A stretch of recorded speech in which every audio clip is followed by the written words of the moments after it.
Major Arafat. আমি ১০ busy ব্যাটালিয়নের উপ-অধিনায়ক। আপনারা জানেন গতকাল সন্ধ্যা ৭:৩০টার দিকে যশপুর সীমান্ত এলাকার পাহাড়পুর সীমান্ত এলাকায় বিএসএফের গুলিতে একজন বাংলাদেশি নিহত হয়।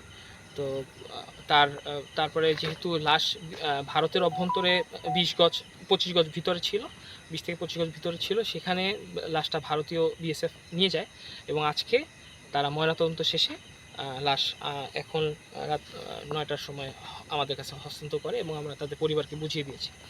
আমরা এ ব্যাপারে গতকালকে রাতেই ঘটনা ঘটার পরে আমরা ঘটনাস্থল পরিদর্শন করে এবং তাদেরকে শক্ত প্রতিবাদ জানিয়েছি এবং আজকে সকালে ফ্ল্যাগ মিটিং ছিল, একটি সেক্টর কমান্ডার পর্যায়ে ফ্ল্যাগ মিটিং, সেখানে আমরা তীব্র প্রতিবাদ জানিয়েছি এবং তাদেরকে বলা হয়েছে যে এই ধরনের অনাকাঙ্ক্ষিত ঘটনা এটা যদি ভবিষ্যতে পুনরাবৃত্তি হয় অবশ্যই বিজিবি তার সমুচিত জবাব দিবে এবং বিএসএফ এই ঘটনার ব্যাপারে তারা শোক প্রকাশ করেছে এবং এটা যে একটা অনাকাঙ্ক্ষিত ঘটনা তাদের জন্য সমবেদনা প্রকাশ করেছে এবং তারা আমাদেরকে আশ্বস্ত করেছে যে ভবিষ্যতে এই ধরনের ঘটনার পুনরাবৃত্তি এই এলাকাতে হবে না এবং এই ব্যাপারে আমরা লিখিত শক্ত প্রতিবাদ লিপি প্রেরণ করছি। ধন্যবাদ।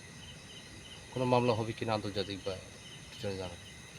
এই ব্যাপারে এখনও জিনিসটা তদন্ত সাপেক্ষে আমরা মামলা এবং সামনের যে লোকাল প্রসিজার যেগুলো পুলিশের থানা পুলিশের এগুলো আমরা কন্টিনিউ করব। তারা কি পোস্টমর্টম করে ফেলেছে? হ্যাঁ, তারা পোস্টমর্টম করে তারপরে লাশটা আমাদেরকে হ্যান্ড ওভার করেছে। আমরা কি আবার কোনো পোস্টমর্টম বা ওইরকম কোনো কি কার্যক্রম আমাদের কি আছে? সেটা পুলিশ এবং পরিবার সদস্যরা যদি চায় সেক্ষেত্রে করতে পারে, কিন্তু আমার পরিবার সদস্যদের কাছ থেকে আমরা যেটা জেনেছি যে তারা পোস্টমর্টম না করে যত দ্রুত সম্ভব লাশ দাফন করার জন্য রাজি হয়েছে। আমাদের বাংলাদেশের পক্ষ থেকে কি তাদেরকে এভাবে প্রশ্ন করা হয়েছে কিনা, কেন গুলি করলো বা কি কারণ, এরকম কোনো কিছু তারা কারণ দর্শাচ্ছে কিনা?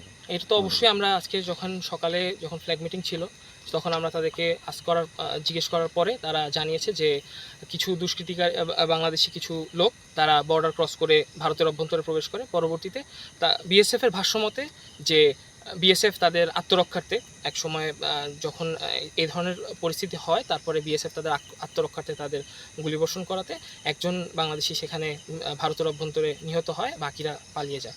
তো কোনো হামলা করেছে আত্মরক্ষার্থে বললেন যে বিএসএফ এর ভাষ্যমতে, কিন্তু আসলে ওখানে যে ঘটনাটা ঘটেছে ওখানে তো আমরা কেউ বা উপস্থিত কোনো সাক্ষী পাওয়া যায়নি। ঘটনাটা তদন্ত করে ভবিষ্যতে আমরা ডিটেলস আপনাদেরকে জানাতে পারবো। বাংলাদেশের বিজিবি আগামী দিনে সীমান্ত পাহারার জন্য কী ধরনের পদক্ষেপ থাকবে?